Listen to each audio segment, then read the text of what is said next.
చాలా మందికి డౌట్స్ ఉన్నాయి, ఎక్కడెక్కడ తీసుకోవాలి ఏంది కదా అని చెప్పేసి ఏం తెలియదు. నేనేమంటా అంటే ఇప్పుడు నా దగ్గరనే తీసుకోండి అని చెప్పేసి నేను అంటలేను, నా వెంచర్లో తీసుకోండి అని చెప్పేసి నేను అంటలేను.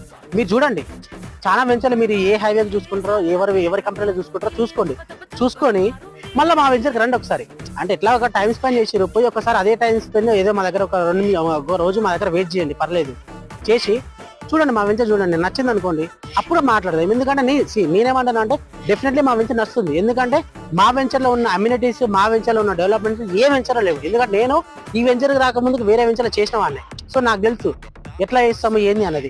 ఈ వెంచర్ అనేది మనకి ఇప్పుడు 700 ఎకరాలు ఉంది కాబట్టి మీకు ఎంత విశాలంగా ఉండొచ్చు అంటే ఎంత అంటే నీకు అంత స్పేషియస్ ఉంటుంది. నీకు కావాల్సిన పార్కులు అయినా సరే, నీకు క్లబ్ హౌస్లు అయినా సరే కానీ, రోడ్స్ అయినా కానీ, మీకు ఎలక్ట్రిసిటీ, డ్రైనేజ్ సిస్టమ్స్ ఇవన్నీ కూడా నీకు ఎంత పిన్ పాయింట్గా ఉంటాయంటే మీకు ఇది డిటిసిపి లేవట్ బేసికల్ ఇది, బట్ మీకు హెచ్ఎండిలో కూడా ఆ డెవలప్మెంట్స్ ఉండవు.